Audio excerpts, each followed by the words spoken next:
It's settled. We're doing a podcast with the Joneses. I first met Jim and Monica Jones at Amitros' Vision Days.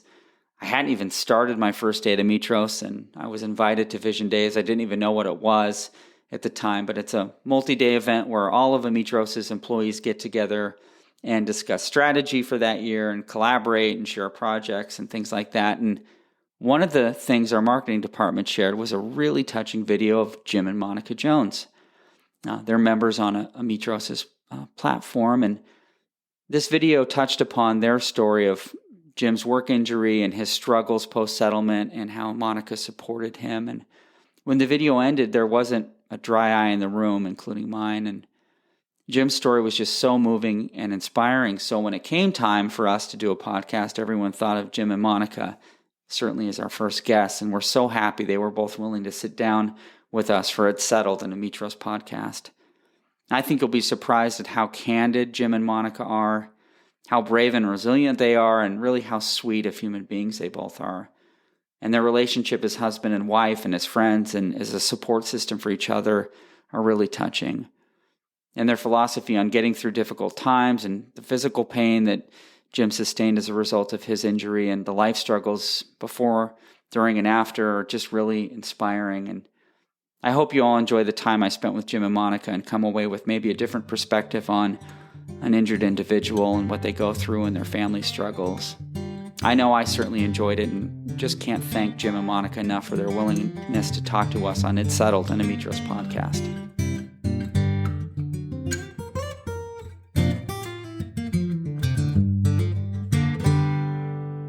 Well, good afternoon. This is Sean Dean here. I'm general counsel with Amitros. I'm an attorney, but I'm also acting as a podcast host here for Amitros' inaugural podcast. This is the first episode, and we're so excited. It's called It's Settled, the Amitros podcast, and we couldn't be happier having Jim and Monica Jones here. Very excited to talk to you this afternoon, and really just want to thank you for your time. And I've been looking forward to this for a few weeks now. And I think what will be helpful too is this podcast, the It's Settled, the Amitros podcast, is going to be focused on injured workers, the workers' compensation system, insurance subjects, and things about Medicare set-asides and administration. But I think what's really important and what we had discussed around sort of the subject matter and the things that we're going to talk about to you and to different guests in subsequent episodes is the stories behind the injured worker, really who those people are and their loved ones, and how work injuries and bodily injury claims that they have impacted their lives. I'll admit it. I'm not proud to admit it, but back in the day when I just did MSAs, and you see a Medicare set aside, and it's a piece of paper with a listing of what this person might need for their future post-settlement medical injuries. They're just a number, and they're just a name in black and white and a claim number, and that's not who you are. It's sort of that line of thinking is a disservice to real people who go through these traumatic, life-changing events. And I think it's important for those folks to get to tell their story, and maybe to give some comfort and solace to other injured workers. So for that, I'm forever grateful, and the fact that I'm just honored to sit here and have this conversation. So enough of me blathering on. Jim and Monica Jones. So tell me about where you live, first of all. I'm sure that the viewers want to know, the listeners want to know who you are and what your background is. So where you don't have to say the city or anything or your address, but whereabouts are you? Well, we live in Northwest Indiana, and we live in a rural community. We still have gravel roads. We don't have a stoplight in our town. We're just a small town in Northwest Indiana. No stoplights. Yeah. It's a farming community, more or less. Yes. And did you raise, well, let me ask you, how long have you been married? We just celebrated our 42nd wedding anniversary on St. Patrick's Day. Oh my gosh. Congratulations. We've been together for 44 years. High school sweethearts. That's amazing. Yes. Did you go to senior prom together? Yes, we did. Yes, we did. Wow. Well, when Yes, we're done with this, I'll have to see the senior prom picture. Oh. I went to my wife and I. So you're 42 years that you've been together. We'll have been married 20 years next year, and we did go to senior prom together. I looked much different back then. So did we. And you raised a family there. Obviously, do you have kids? We have 2 grown daughters. Okay. They're both married, and they have families of their own. How many grandkids? We have 3 grandchildren. All right. And so are you originally from both from Indiana, I take it? Yes. Yes. Okay. So born and raised there. Tell me a little bit, Jim, we'll lead up to talking about your injury, but what line of work were you in prior to? Well, I come out of high school and graduated early and went straight into construction business. Okay. I started out at the bottom, like most people have back then, and worked my way up through the ranks. Actually, ran jobs. We built. The company I worked for took care of around 3 million square feet of properties. Wow. So we built new buildings. They owned their own properties, and a lot of like Pizza Huts, Family Dollars, Dollar Generals, shopping malls. I mean, okay, so commercial construction. Yeah, construction basically. So, and then toward the end of the last few years before I got hurt, I took over the maintenance I was a maintenance supervisor for the company, and I basically took care of all their rental properties and everything. Gotcha. And what did that type of work entail? Like I said, when I worked through the ranks, so you learn a little bit about everything. So anything that I could fix that needed to be took care of on all of our properties or whatever, if I could do it out of my truck, I would do it that way. Otherwise, I would hire people from other towns or whatever to take care of the electrical, plumbing, or whatever needed to be done, roofing. So you're talking about hard work with your 2 hands, and I mean, every day in, day out. I mean, this is really tough work. You're not sitting at a desk like me. This is the heaviest object that I pick up all day as a pen for. I put around 50,000 miles on a truck a year, traveling to everything that the properties and that they own. Not only in Indiana, but some in Ohio, Michigan, and Illinois. So you're going through a work vehicle, like once every few years, probably. Yeah. Mostly around 3-4 years is about all you can get out of a vehicle. So. And so I know from obviously from watching the video that the work injury was precipitated by essentially filling potholes, road maintenance. So how did you get into that line of work from, maintaining your customers' buildings to that area? Well, around the winter time, a lot of your paving companies they all shut down naturally because it's a summertime job when you're doing roads and things. Right. But unfortunately, with Northwest Indiana and Michigan and Ohio even, your malls and your properties take a lot of beating on the roads. I mean, you'll have the potholes, and unfortunately, you have to, when they call, saying that the vehicles are getting destroyed because of the potholes.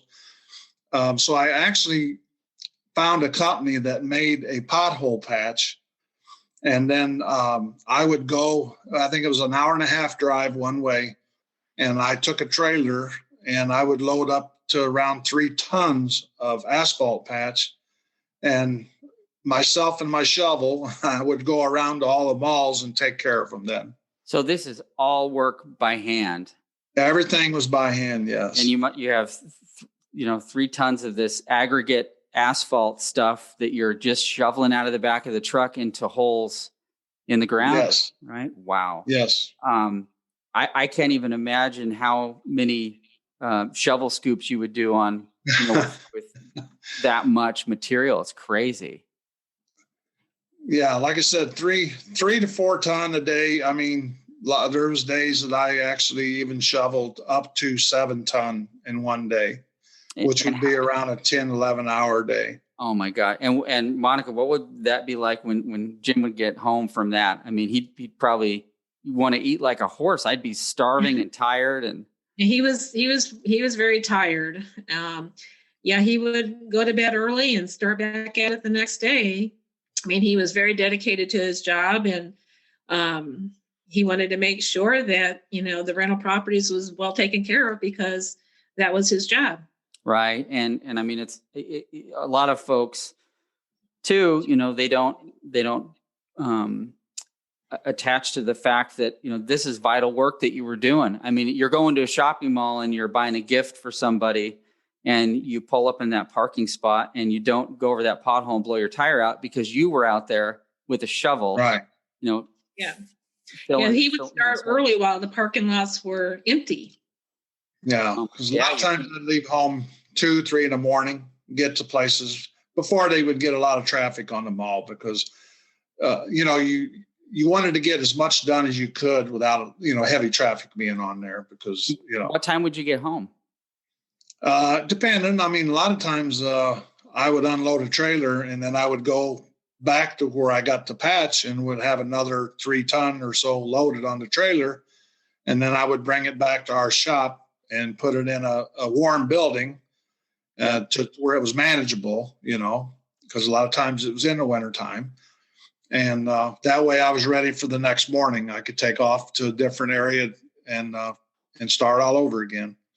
Monica, would you wake up with them at 2 or 3 in the morning and help them get up and going? Or you're like, no way. No. I mean, that's a lot of times it depended on where I was going or whatever. Sometimes it's earlier than others. Yeah. But I never really wanted to have her. She worked too. So, I really didn't want her to have to do more work than what she had to do because she was also had a job she was doing, and she was also doing the house when we were. Okay. Monica, what were you doing at that time? He got supper when he got home. Yeah. What were you doing at that time for work, Monica? I'm sorry, what? What were you doing at that time for work? Oh, I work for a school corporation. Okay. I'm an aide at a school corporation. Okay, so you're in education. Wow. Both of you are really doing God's work out there, and jobs that you don't. It's kind of the behind the scenes things that you do to keep everything running and the lights on. So yes. Thank you for that. So how long did you do this type of work? This really backbreaking.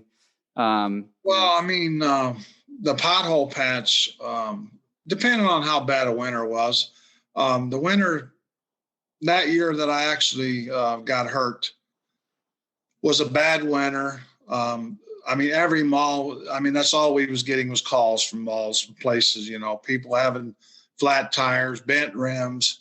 So naturally, we had to take care of it, the best way we could. And unfortunately, the only way we could do it at the time was that way. So I think it accumulated to being around, I had shoveled, I think it was 49.5 ton. Oh my God. In 21 days. Oh, and this was leading up to where you had to call it quits. Yeah. You just couldn't do it anymore. Yeah. So that's when walk me through that winter and how, did it come on all of a sudden where you got hurt, or was it a gradual thing? Naturally, I was getting up into my late 40s, early 50s. So, when you're in construction, everyone in construction has some kind of injury of one way or another, depending on what they're doing. So you're always got the sore neck, the sore back, the shoulders, the arms. And, once you warmed your body up, you was working, you was okay. Then your downtime naturally was when I started feeling it. Like when I would get one mall done, then I would get in the truck, drive to the next one. Yeah. So but by the time you got to your next job site, got out of the truck, then I was starting to feel, back issues and things. And it was getting worse and worse. And of course, I was kind of old school back then. You're always feeling bad, but you always think, it's going to go away. It's going to go away. So. Yeah. So what was sort of the moment that you were like, that's it? I'm It hurt. got to where I could hardly get in and out of the truck. Oh, Yeah. okay. Okay. And I knew there was something wrong, that I had messed something up. And that's when even my boss was noticing, you have to have something wrong with you. right. And was it your back specifically? Was that what was going on? Yeah. Yeah. Like I said, I mean, not being able to sleep because of the pain at night and things like that. And I mean, so thinking that's nearly when 50. finally had to start getting into the medical side of it. Yeah. And Monica, what were you kind of seeing at that time? Were you starting to get concerned? Very, very concerned. Like he said, at first he was just like, oh, it's going to go away.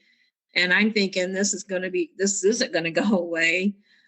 Just because I would watch his actions and I could tell he just simply did not feel good and he was in pain.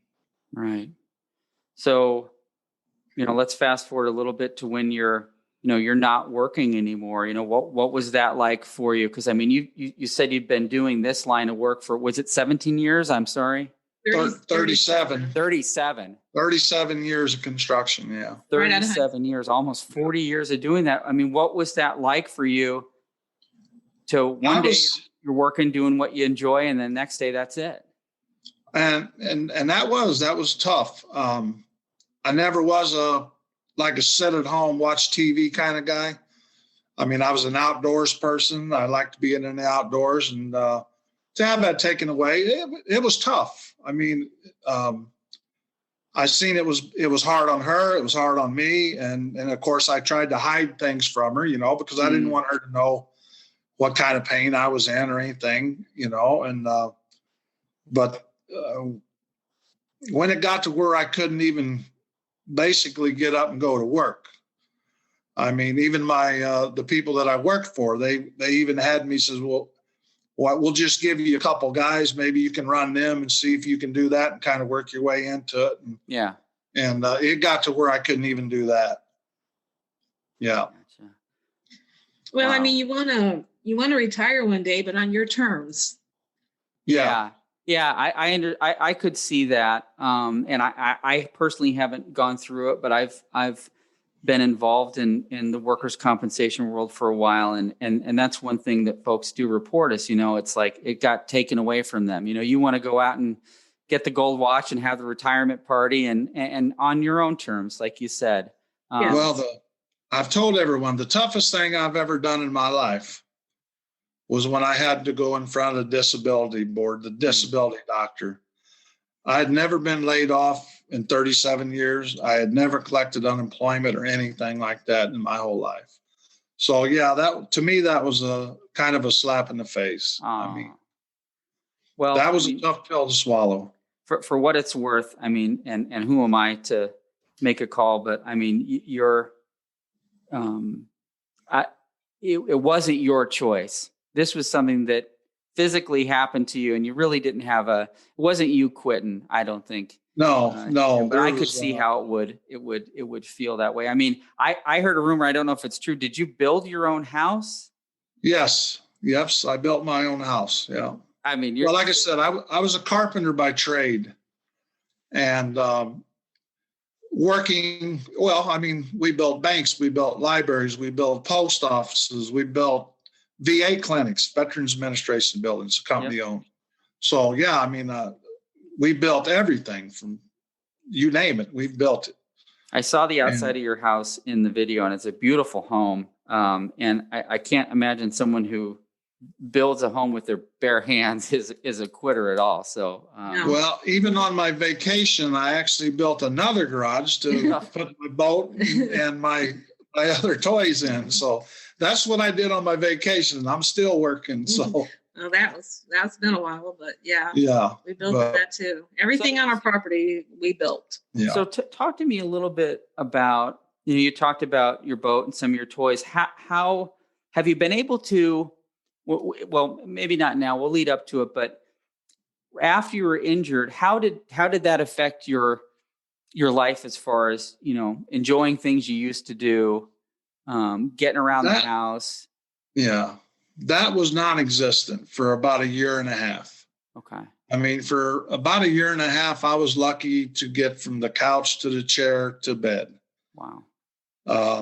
I was never one to watch TV. I watched more TV in that year and a half or maybe stared at the TV. Some of it, a lot of time you're in pain, you're not really watching TV. You're just, and of course she's working still. I'm at home, I'm by myself. And, yeah, and it bothered him that I was going to work and he was not, because he's the head of the house. He's the breadwinner, you know, and that changed, it's just life-changing situation, because he wasn't able to go to work and it bothered him. He went through a depression. Yeah. It changed our whole life. Yeah. Yeah. I can see that for sure. What, hindsight being what it is, what would you tell another injured worker, someone who's going through something similar as you, Jim? What advice would you give them? I mean, for one thing, you've got to work together, as a couple. You have to stay strong. I mean, I know that's hard. But you can't give up. I mean, anything that you can do.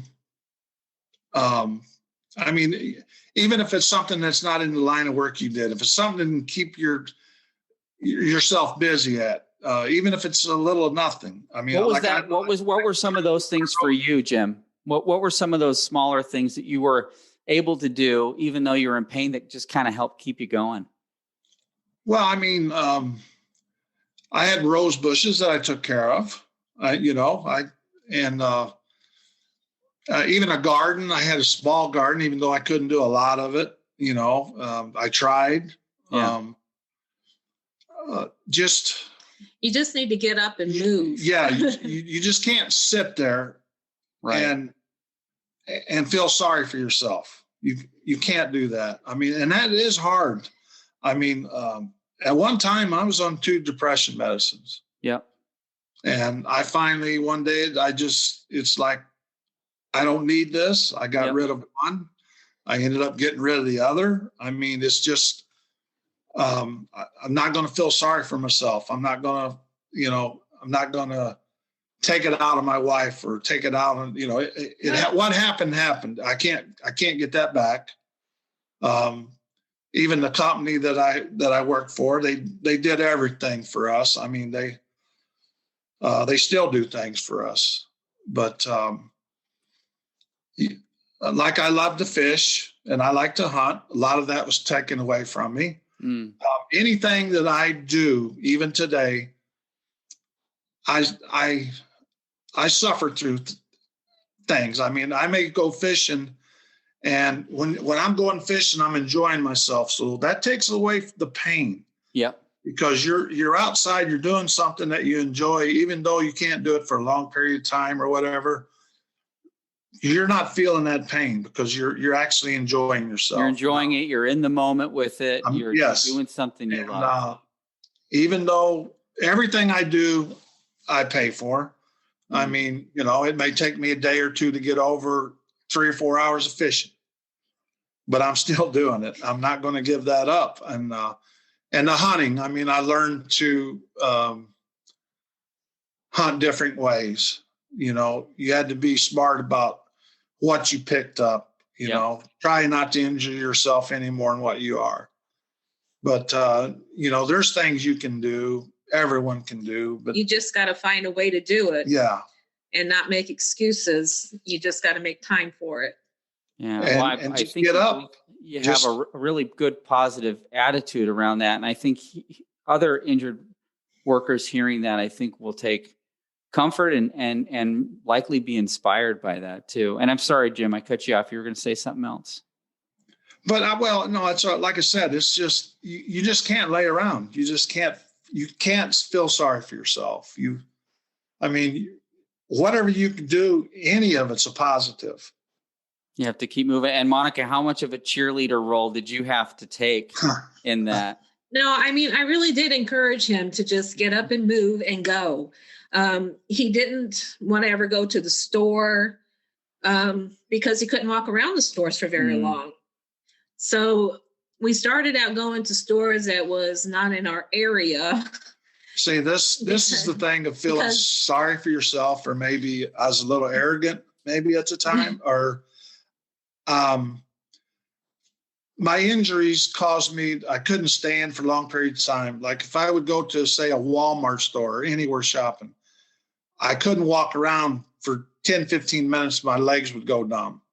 So it took me over a year before I'd even ride the electric carts, because that embarrassed me. I mean, it's like we would go to different towns away from us. I mean, we'd drive way out of the way because I knew that way I could go in the store with her and I could shop with her and not know anyone.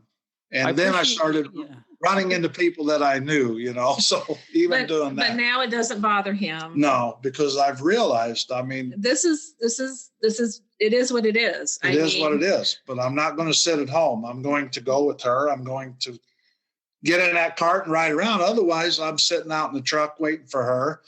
And then she thinks she has to hurry, because I'm sitting out there waiting, or I would stay home. And I got tired of staying at home. I got tired of, just because you're injured, don't quit living your life. No, you just have to make adjustments to that injury because it is in control. Yeah. And it's, and you just can't let it take over everything. No, you can't let it beat you. Because, you just can't let it take over. I mean, we've had to adjust our life, but we just keep going. Yeah, you didn't let it beat you. Everything that I do revolves around my therapy, my medicines, because if I don't have my medicines, we can't go out of town, we can't leave. So you have to adjust your life for your meds. You have to adjust your life for your therapy, your appointments, doctor's appointments. Everything revolves around. But we make it work. We make it work. Yeah.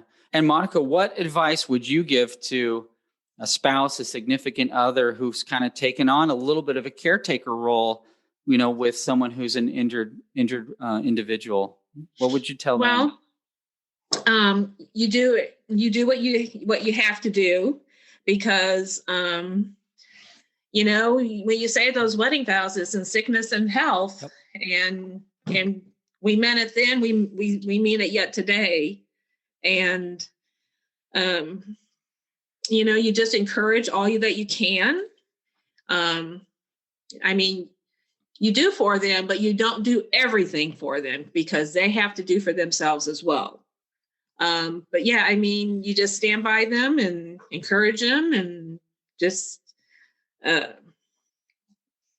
she's taken care of me for the last little over 8 years now of our injuries. But here in the last year, I'm also taking care of her. He returned the favor when I had to have some surgery myself. He was a great caregiver to me too. Even it's a sacrifice. I knew that it was hard on him, but he was willing to take care of me too. Yeah, that's awesome. We're there for each other. That's a beautiful thing. Yeah, teamwork. Yeah, I can tell you two are definitely a dynamic duo. Together. We're not good without the other. We need each other. Was there any other outside? I'd like to get into Amitros' involvement a little bit, but we'll get to that in a second. But was there anyone else outside? Were your daughters coming over helping? Were neighbors coming over? Or was it just basically you two banded together? Yeah, we had a lot of help from family, our kids, of course, and. Some of my friends, they were always wanting to help or try, anything they could possibly do to help us out. And even a company that I work for, like today, if I told them I needed them to come over here and my roof is leaking water, they'd be over here I mean, right now they'd have a crew in here. That's wonderful to hear that, Jim, because oftentimes you hear about workers' compensation claims and you hear there's, some contention between the employee and the employer. And gosh, did you work for the same company for 37 years or same company for 37 years? That's amazing. And the fact that you could pick up the phone, call them today, go, my roof's leaking, or I got a burst pipe, or, something like that. And they'll still come over and take care of you. That's a real testament. I just got them. They was here. They fixed our furnace, our air conditioner, that the one year it was so hot, it went out. They were here the next day, taking care of it. Of course, no charge. As long as they're in business, I got a free phone. They still pay for my phone, and I haven't worked for them. That's wonderful. Well, they may need a consultant one day. You never know. That's the thing. They do. Sometimes they call, needing to know where something's at or how to fix, and I still have a lot of knowledge in my head. So, anything I can help them out with, I will. Yeah. Would you ever consider mentoring, a younger kid out of high school who wants to go into the construction industry? Or actually, yeah. I mean, I just got my grandson working for the same company right now. He's learning to be an electrician right now with the company. But, a lot of those trades seem to be dying off, and the people who have that knowledge. I mean, the fact that you can pick up tools and build a home from the foundation up, that skill set's going away, and folks are looking to, robotics and other things like that. But eventually the robots won't be able to do everything, and you're going to lose these skilled crafts like plumbing. We're losing that now. Mm-hmm. Yeah. We're losing that now. Yeah. People don't realize, build a house, you still have to be hands-on. When you do the concrete, you still have to have someone that's bending their back, breaking their arms. I mean, sure. In any construction trade is a hard trade. I mean, it's very physical. Very physical still today. I mean, there's a lot of things that they've done to help you out, but it's still a back-breaking industry. It really is. Yeah. And it's sad because we're losing a lot of that. A lot of skilled workers right now. And a lot of them from injuries that, like they work all their lives waiting to be able to, one day give it up, and then they're wanting to travel or have fun with their wife, their family, their grandkids. And unfortunately, because of injuries that they've accumulated over the years, it's hard on a lot of them. Yes. Yeah. I want to talk a little bit about, you had your workers' compensation claim, you ended up resolving it. You had this Medicare set aside thing done. And for the viewers, Medicare set aside is this document that gets prepared that anticipates what treatment, prescription drugs and medical treatment that someone like Jim would need. And you have this thing done and you have this money set aside and you're with this other administrator. We won't say their name, but you had some problems. Tell me a little bit about those problems that you had, and then how you got hooked up with Angie, and what happened with sort of meeting the folks at Ametros. Well, yes, we did have the account set up, and even though they did not ever let him run out of medication, we didn't know the cost of the medication, and they just depleted his account. And once I started noticing that, I'm like, he's going to run out of money. And so we contacted our lawyer, like, how do we get out of this contract, because they were just really doing a disservice to him. And so that's when we were given the name of Angie. And I picked up the phone and I gave her a call and I told her our story. And Ametros, they gave us direction on what to do. And before I knew it, we were signing on with Ametros, and it's the best decision I could say that we've ever made, because everybody at Ametros has been just wonderful and very, very helpful. It's like a family. They step in and take care of us like we take care of each other. As you mentioned earlier, Sean, most of the time, you just see a person's name on a piece of paper. You don't know really anything about them.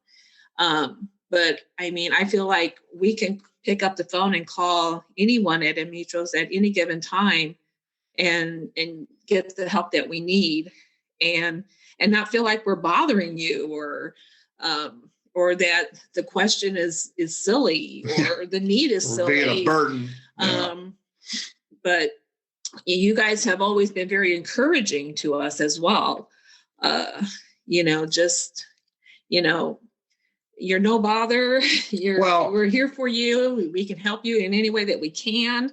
And we do. We feel like, even though we haven't really ever met some of you in person, we feel like we know you. Yeah. Well, I mean, we just feel like friendships are formed. The company that took care of my MSA account before, there were certain things that money was allocated for that needed to have done. One was for the meds, naturally, for my doctor's visits, for anything that I would need. Physical therapy was one of the main things, because I was told that the only way that I would be able to take care of the injury would be through meds and physical therapy. And they said that I would probably have to have physical therapy the rest of my life. Well, when we found out that our money was running out, I had to give up my physical therapy. That was one of the things I had to give up. So it was a sacrifice to have to give that up. But it took a while after we got with the Ametros to get the money built back up, fortunately that has happened, because I've had a setback. Not only one of my legs are going numb now, I have both of my legs going numb now. Okay. So I've been back to therapy for around 3-4 months now. I started back 3 days a week, down to 2 days a week now. Unfortunately, it's painful to have the therapy, but it helps, it's making it better. So if I would not have had the Ametros step in and take care of our account now and get everything set back to the way it should have been set up to originally, now I'm not worried. I'm not scared anymore about running out of money. I mean, I know the money's there now. I'm back to therapy. I'm being able to afford our medicine, actually a lot cheaper than it's ever been. My therapy now, I'm actually with the same lady. Sarah's been with me now for around 6 years, taking care of me. I call her my third daughter. So, anytime I need something done, she's there. We have formed a friendship with her as well. Yeah. We've been invited to her wedding in June. Yeah.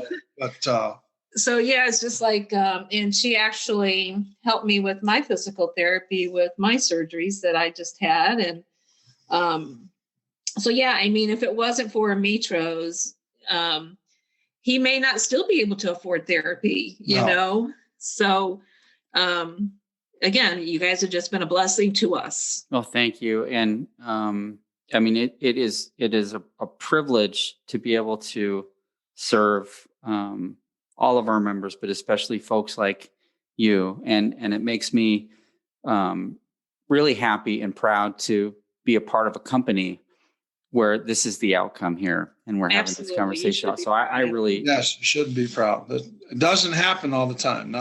It really doesn't. There's a lot of hurdles that you go through, and it's amazing what you guys do for us. Yeah, it's amazing what you've overcome, Jim, and Monica too. I mean, you were, in many ways, you were just as impacted, Monica, absolutely. Our whole family had. Yeah. Our kids, our grandkids. Yeah. That's a good point. It's not something that just happens to one individual. It's a work injury there's a ripple effect. It affects everyone within your circle. Yeah. Absolutely. the older I get, the worse it's going to be. So, and I know that's coming. So it's nice to have you guys there taking care of me. So, well, we'll be here for you. And, it's so wonderful to see your relationship together, 42 years on. It's such an awesome thing. I have to ask this question too. I had come in on my first day of work after I saw the video, and I saw a picture of Jim holding I believe it was a stuffed chicken. Yes. In Melissa's office. I have to understand, what is the deal with that? Well, the girls took care of me on that because we had a story. One of the things that helped me get through a lot of things during the day, like I said, when she's at work, I'm gone, I'm by myself. Yeah. It's hard when you're sitting at home by yourself. I mean, there's things that goes through your head that you maybe sometimes shouldn't go through your head. Yeah. Because you're by yourself. You're thinking sometimes the worst things. Absolutely. So our neighbor had some chickens, and I got to where I was feeding her, and here she is. Here's our stuffed Henrietta, our chicken. There's Henry. So just for the viewers that are not watching this is a Mitros tag on there that says "Love Mitros," and on the other side it says Henrietta. Aww. So, but I got so close with this chicken that every morning I would go out and call her. She would come. She would let me pick her up. She would let me pet her. When I would be outside doing things like out in my shed, in the garage, just whatever I could do, certain odds and ends. And she followed me around like a little puppy dog. So unfortunately, Henrietta's gone now. This is the only Henrietta that's left. But I do have 3 new chickens that I feed every day, every morning. And if I don't get out there by 8:00, they come up on our deck and they peck on the glass. And then when they see me, then they run to the back door waiting for me to feed them. So, I love it. So where did you go, Monica? You got up and went somewhere in the house to grab the chicken. Where was the chicken? Oh, it was in our spare bedroom. It's in the bedroom, yeah. There you go. Yeah. That's wonderful. I mean, Jim, like I said, there's certain things that you do. I mean, like I said, when I would be outside messing with my flowers or doing certain things that I could, I mean, there's things that I still do that I probably shouldn't, but there's still household chores that have to be done. I mean, like I said, anything I do. You just can't give up. You got to have hope. Yeah, I can't give up. I've always been a strong work ethic. I mean, I know she can't do everything, even though she thinks she can. Like I said, together we're a team. We're not good without the other, you know? Yeah, you're stronger together. Absolutely. Yes. So, like I said, there's still chores that needs to be done around the house. The grass needs to be mowed. I mean, there's certain things we gave up. I mean, we don't do a garden anymore because it's so hard on us and that, so. But I mow grass and then I ice down and I take pain pills. I mean, it's sad that that's what I have to do, but we don't have a lot to mow. No, we don't have a lot, but I mean, still, there's still work that needs to be done around the house. And sometimes it's satisfying to do something. To get out and be able to do something still, even though I put up with the pain and that afterwards, people drive by and, my house, our yard looks nice and the house is clean. And I do housework here when she's at home. She's at school working. I mean, I'm not going to have her come home, have to do the dishes or vacuum the floor or whatever. I mean, I do the laundry. I cook a lot. He just paces little bit at a time. Yeah. I've learned that. I mean, there's times where I may have to work for 20, 25 minutes, standing too long. I've got to sit down. Yeah. So once takes pressure off my legs and that, and then I get up, start again. I mean, that's just.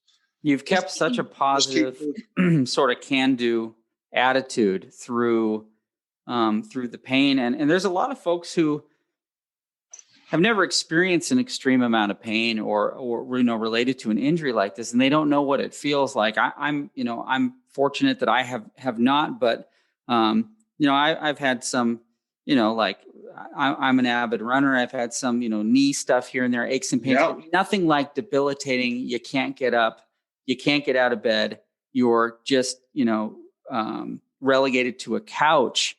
I mean, that's what you're sort of going through. So the fact that you were able to keep such a positive attitude and Monica, you were able to support Jim through all of that. And then it turns out that he had to sort of reciprocally, return the favor there. She got her knees replaced. Yeah. I mean, I had to get her up and out of bed and give her 2 shots every day. I mean, yeah, it was, like I said, we take care of each other, but I mean, it's pretty first year of my injuries. I slept in a recliner because I couldn't sleep flat. I couldn't lay flat. So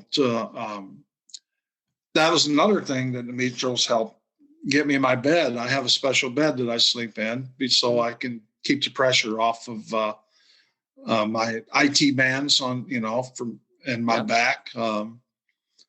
So, I mean, everything together, I mean, you just keep fighting. If there's certain things we think we can, I mean, I've tried every cushion, every pillow, you name it, we've got it in the closet. Let's put it that way.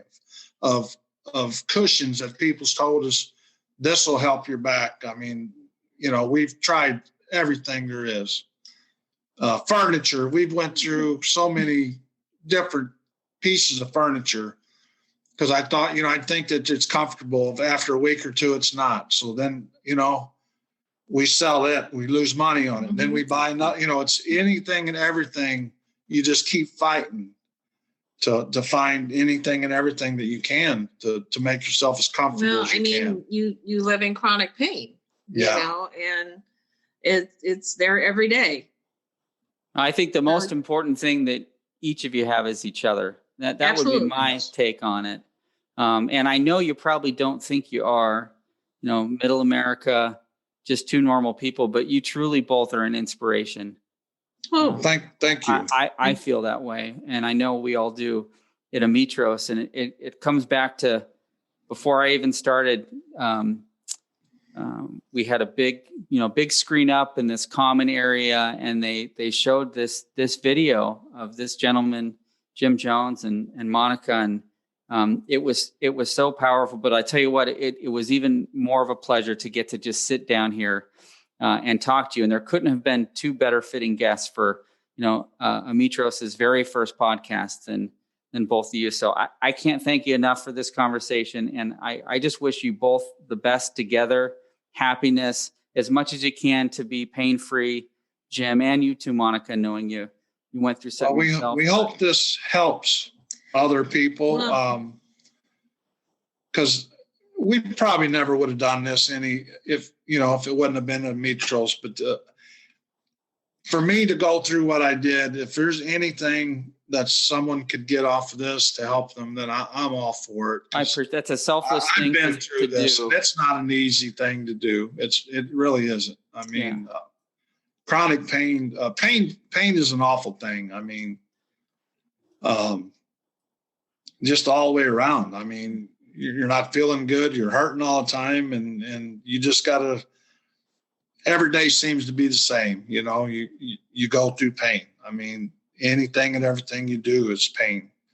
But a heartfelt thank you from the Joneses to the Ametros. Yes. Oh gosh. Yes. We can't thank you guys enough. I mean, what we've been able to get just the last couple of years is amazing. That's great. It really has. And we're still going to obviously be there for you, and whatever you need from now, as long as you need it, you know who to pick up the phone and call. Absolutely. But I do also want to just thank you for being candid, because I think you're right, Jim. I think this will help folks who maybe have gone through an injury find a little inspiration and a little hope, in that, you don't give up and you keep going, and right. things are going to get better. I hope all the Jim Joneses out there find their Monica too. Oh, yes. Thank you. That's a very important thing right there, because yes, that's I don't know if I could have made that. I don't know if this would have happened if it wouldn't have been for her. Oh, taking gosh. care of me. So You both really are the best, and I can't thank you enough. So this was seriously fantastic. Well, thank you very much. Thank I you know for it wasn't Helps easy. a lot of people understand. I know it's not easy sometimes to talk about something that was totally life-changing. You live it every day, though, but you still, Yes. you don't necessarily want to discuss it, but you both were very candid, and I appreciate it so much. thank you for having us. Yes, thank you very much. Please visit ametros.com. That's ametros.com, or you can follow us on LinkedIn, Twitter, Facebook, or Instagram for more information about Ametros and on upcoming episodes of It's Settled, an Ametros podcast.